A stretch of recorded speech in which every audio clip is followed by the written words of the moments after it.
Donc on a vu avec Rémi Fraisse un véritable tollé médiatique sur cette grenade, la OFF1, qui fait qu'elle a été interdite. Mais derrière, après cette interdiction, ils ont quand même réussi à se rabattre sur la GLIF4 et sur la GMD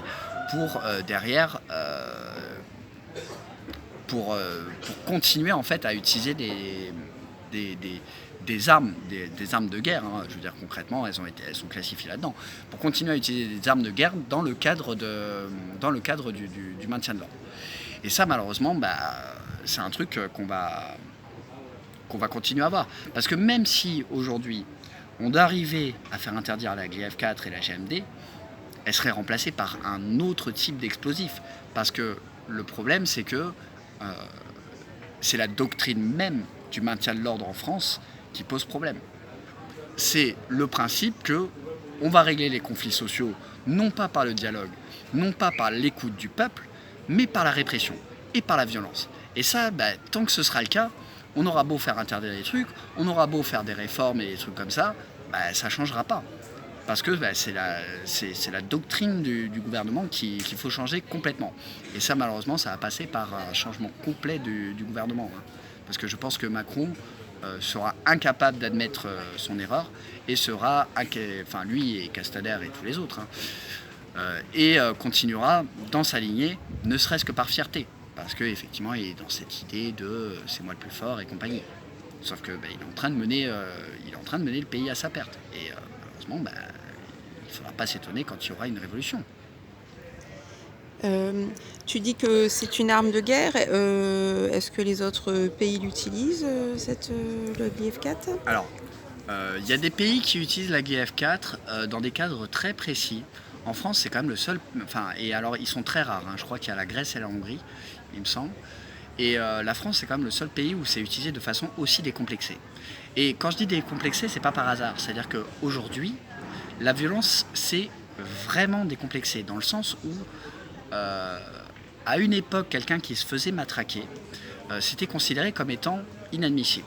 Aujourd'hui, avec toute la violence qu'on a pu subir, quelqu'un qui se fait matraquer, on se dit, ça va, il a encore ses 2 yeux et ses 2 jambes et ses 2 bras. Sauf que ça reste quand même inadmissible. Mais on est tellement allé loin dans l'horreur qu'aujourd'hui, on s'est habitué à l'inadmissible. Et ça, c'est dangereux. Ça, c'est dangereux parce qu'aujourd'hui, on est en train de tester, de voir si le fait d'avoir tué Steve ou Zineb, et de s'excuser après et de dire que c'est terrible mais que c'est pas la faute des policiers, on est en train de tester, de voir si ça passe. Et il est de la responsabilité effectivement des manifestants, des gilets jaunes et des citoyens de façon générale, de faire comprendre à l'État que non, ça n'est pas acceptable. Que non, on ne peut pas avoir un État qui utilise ses armes contre nous et qui ne peut nous apporter comme seule réponse que la répression. Et voilà, donc ça, c'est notre responsabilité. Et derrière, il est de la responsabilité de l'État de prendre leurs responsabilités, d'écouter ce que le peuple a à dire, de changer drastiquement leur méthode, que ce soit pour les urgences sociales que les urgences climatiques, qui sont aujourd'hui des réalités concrètes, quoi. Donc Zineb, cette dame de 80 ans qui s'est fait tuer effectivement suite à un tir de grenade, pareil la GLIF4, c'est ça ? C'est vrai que... Alors qu'elle était chez elle et qu'elle fermait ses volets. Alors non, c'était pas une GLIF4, c'était une grenade lacrymogène qui a atterri en fait en cloche dans son balcon. Zineb, en plus, c'est un cas qui est intéressant comme Steve, puisque là, pour le coup, ils ne peuvent en aucun cas dire qu'elle l'a mérité. Parce que c'est une tactique qui est souvent utilisée dans le cadre des violences policières, c'est de dire, oui, c'est terrible, mais en même temps, ils l'avaient un peu mérité. Genre, c'était quelqu'un de dangereux, c'est de leur faute et tout ça. On est souvent dans cette idée de culpabiliser la victime. Zineb et Steve, de la même façon, sont des victimes qui n'ont rien fait et qui n'ont manifestement rien fait. C'est impossible de le penser, puisque effectivement Zineb était à son balcon, elle était en train de fermer ses volets et elle a pris une grenade qui a été lancée et elle est morte. Elle est morte étouffée, quoi. Pour le coup, ça met beaucoup le gouvernement dans l'embarras et ils tentent de dire effectivement oui c'est malheureux mais c'est pas de la faute de la police, sauf qu'à un moment les faits sont là. Les faits sont là. Suite à l'intervention de la police, pas suite aux casseurs, pas suite à la délinquance dont ils parlent tant et tout ça, c'est pas des délinquants, c'est pas des gilets jaunes, c'est pas des manifestants qui ont fait ça, c'est la police. C'est les armes de la police qui l'ont fait. Et à un moment, le gouvernement il est bien obligé de l'admettre. Et en même temps, ils ne peuvent pas non plus admettre qu'ils ont eu tort. Donc ce qu'ils disent, c'est que c'est malheureux, mais bon voilà, ça arrive, c'est un accident et tout, c'est pas notre faute. Alors Zineb, tout comme toi, ça s'est passé en décembre. Oui. Et néanmoins, à cette époque-là, on n'entendait pas du tout parler de violences subies par les Gilets jaunes. Par contre, tous les médias matraquaient les violences faites par les Gilets jaunes. Comment, toi qui as été victime, j'imagine que tu disais toi-même que tu as cherché à médiatiser assez rapidement. Comment ça s'est passé concrètement? Tu as contacté des chaînes de télé qui n'ont pas voulu... Non, dans mon cas est un peu particulier parce qu'il se trouve que quand j'ai perdu ma main, il y a eu effectivement cette vidéo où on me voit hurler, où on me voit perdre ma main, qui a été extrêmement médiatisée. On peut dire qu'elle a fait le buzz. Sur les réseaux sociaux, mais voilà, bon, sur les réseaux sociaux. Ouais. Mais le fait est que ce buzz a fait que dès le début, et sans que je fasse rien, beaucoup de chaînes de télé ont cherché à me contacter. Sauf que je me suis vite rendu compte qu'en fait, l'objectif de ces médias dominants, ces médias mainstream, c'était de dire qu'au final, ça allait quand même. Ou alors juste de faire dans le pathos. De faire dans le pathétique et d'occulter complètement le côté réellement politique et le côté réellement social de mes revendications. Malheureusement, c'est ce qui s'est passé. Alors, j'ai été effectivement déçu de voir qu'il y avait aussi peu de médiatisation de cette lutte contre les grenades, que ce soit pour moi ou pour mes camarades blessés. Ça m'a déçu, mais en même temps, ça m'a pas étonné, quoi. C'est-à-dire que à aucun moment les médias n'ont donné de crédit à la violence policière et se sont contentés de dire que les manifestants étaient violents. Et du coup, ils ont refusé d'admettre que, oui, c'était un cercle vicieux de violence dont l'État était responsable pour moi. Je crois que tout le monde aura été choqué par ce blackout, ce silence médiatique sur les violences. Et d'ailleurs, on le voit très bien avec le pourcentage de personnes qui font confiance aux médias qui a drastiquement chuté depuis cet épisode-là. Au niveau de tes revendications en tant que manifestant, est-ce que tu avais le gilet jaune d'ailleurs? C'est une question. Non, j'avais pas le gilet jaune. D'accord. C'était quoi, toi, qui t'a poussé à te mobiliser? Alors, moi, à la base, j'avais déserté les manifestations parce que j'avais perdu un peu foi dans l'idée de manifester. C'est-à-dire que pour moi, c'était des randonnées d'un point A à un point B. Tu avais déjà été en manif avant? J'avais déjà été en manif à l'époque où j'étais lycéen. C'est vrai que j'ai redécouvert le fait de manifester avec les gilets jaunes. Ça m'a... Je me suis rendu compte que ma culture de manifestant était assez faible quand même pour l'époque. Après, j'ai essayé de continuer. T'étais allé en manif où ça, contre la loi travail? Alors j'ai été à la loi travail, effectivement, j'ai fait 1 ou 2 manifestations dans ce cadre-là. Avant ça, j'étais au lycée. J'ai notamment fait des actions dans le cadre des indignés à Bayonne. Donc j'avais 17 ans à l'époque, donc c'est vrai que ça remonte à un moment. Et voilà, mais j'allais en manifestation de façon très anecdotique parce que vraiment j'avais l'impression que ça ne servait pas à grand chose, que je me contentais de me balader dans la ville et que ça ne pesait pas du tout dans la balance. Donc j'avais déserté complètement les manifestations. Puis vint le 1er décembre, et là quand même quand j'ai vu les dégâts, je me suis dit là pour le coup j'ai envie d'y aller. Et c'est comme ça que je me suis retrouvé dans cette manifestation le 8 décembre à Bordeaux. Donc tu viens de Bordeaux, toi? Voilà. Alors non, je suis pas de Bordeaux à la base, je suis bayonnais de base. C'est une ville sympa. Faut venir.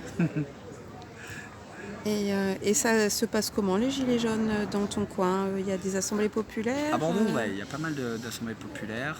Tu as été Au niveau des ronds-points, oui, j'ai essayé d'y aller. Après, c'est pas évident en fonction des disponibilités. Mais il y a les ronds-points qui sont quand même encore assez présents. Les manifestations sont en train de remonter en flèche. Je pense qu'on est, on n'est pas loin, Ça effectivement. remonte depuis quand? Bah là, il y a plein de... Il y a Avec- plein d'événements qui sont en train d'être montés sur la fin des vacances, sur la rentrée, notamment sur l'université d'été d'En Marche qui commence à arriver. Là, les Gilets jaunes commencent à... Je pense que dans les semaines qui vont arriver, vont commencer à entrer en effervescence et que ça va être une rentrée, tout ce qu'il y a de plus explosif. Et je ne souhaite que ça d'ailleurs. D'ailleurs, tu parlais hier tu avais une manif dont tu nous as parlé. Tu avais fait une annonce. Oui, alors effectivement pour l'annonce, le 22 septembre à Bordeaux, mon collectif qui s'appelle Les Mutilés pour l'exemple et qui est constitué de personnes qui ont été mutilées par la police, donc mains arrachées, œil crevé, pieds bousillés, j'en passe et des meilleurs. Nous organisons une manifestation le 22 septembre à Bordeaux pour lutter contre les répressions policières. Nous essayons d'inviter effectivement tous les acteurs contre les répressions policières que nous pouvons. Et nous invitons aussi toutes les personnes qui sont sensibles à la question de venir marcher à nos côtés. J'espère que les gens seront nombreux à répondre à notre appel. Mais même si on devait être tout seul, on irait marcher quand même. D'accord. Oui, tu m'avais pas répondu à la question sur tes motivations à manifester dans le mouvement Gilets jaunes. Mes motivations, en fait, c'était simplement... c'est vrai qu'à la base, le mouvement des Gilets jaunes, j'ai eu les mêmes réticences que beaucoup de gens. Ce côté, ne pas savoir... ne pas savoir exactement ce que contenait le mouvement Gilets jaunes, d'avoir peur de la présence de l'extrême droite à l'intérieur. Mais à un moment, il a bien fallu le 1er décembre que je me rende compte que non seulement ils étaient efficaces dans le fait de faire pression sur le gouvernement, mais que leurs revendications allaient bien au-delà du prix de l'essence. On parlait de retraite, on parlait de salaire, on parlait de niveau de vie, on parlait de pouvoir d'achat. Pour moi, c'était réellement des revendications sociales pour lesquelles qui me parlaient réellement. Donc effectivement, ce prix de l'essence, c'était une excuse en fait, c'était un déclencheur, c'était une étincelle. Mais ce qui en est ressorti au final des Gilets jaunes, c'est vraiment l'envie profonde et marquée de récupérer en fait plus de justice sociale. Et moi, c'est ce qui m'a parlé, ce qui fait que j'ai voulu aller au mouvement des Gilets jaunes. Après, je vais pas vous mentir, à la base, il se trouve qu'il y avait le mouvement des Gilets jaunes à Bordeaux et juste à côté, il y avait la marche pour le climat. Et que par méfiance naturelle, parce qu'effectivement, je ne savais pas trop à quoi m'attendre, j'étais allé à la marche pour le climat. Mais quand les cortèges se sont rassemblés, je me suis très vite rendu compte que les Gilets jaunes n'étaient absolument pas ce que les médias essayaient d'en décrire, qu'au contraire, c'était des gens, tout ce qu'il y a de plus normaux et tout ce qu'il y a de plus similaire à moi, et à nous, que j'ai continué la manifestation à leur côté. Et aujourd'hui encore, je me revendique comme gilet jaune, sans aucun problème. Et qu'est-ce que tu penses de ce mouvement? Est-ce que tu as participé aux tentatives de construction politique, déjà au niveau des assemblées? Alors, j'ai été à certaines d'entre elles, effectivement. C'est vrai? Tu es allé où? À Bordeaux, on a essayé d'aller sur des ronds-points. Assemblées populaires? Ouais. Après, là j'ai été surtout beaucoup pris par le montage du collectif des Mutilés pour l'exemple, sachant que je ne suis pas fondateur, mais je suis un des premiers à y être entré en fait. Je suis un des premiers qui sont contactés. Où on a essayé du coup de vraiment faire un collectif national, de réellement lancer des actions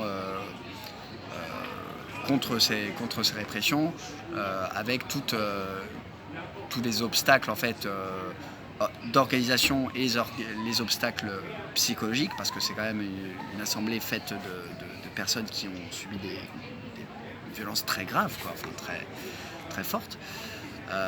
Donc c'est surtout ça qui m'a pris du temps, mais j'ai quand même essayé. Et derrière, par contre, j'ai mis un point d'honneur à venir tous les samedis en manifestation, à discuter avec les gens, notamment de l'avancée de la construction du mouvement, et de me tenir au courant le plus possible. Alors, Après, oui, j'ai pas été aussi présent que ce que j'aurais voulu.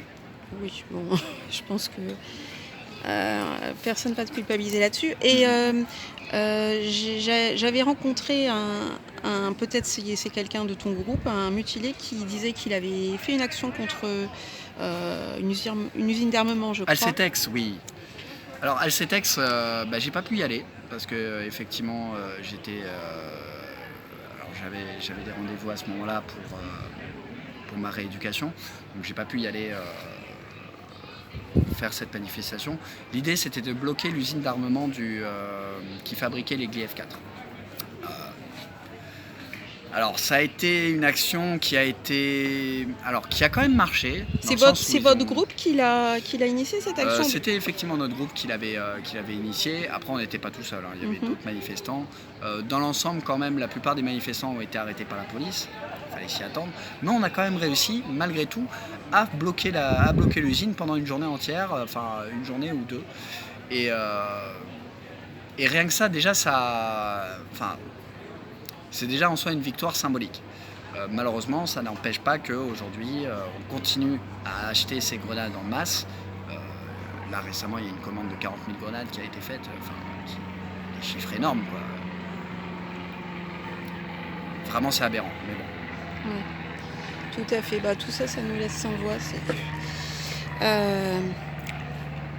Donc je pense qu'on va s'arrêter là. Tu es vraiment, je trouve, exemplaire dans ta façon d'être et de réagir au niveau courage. Tu es, à mon avis,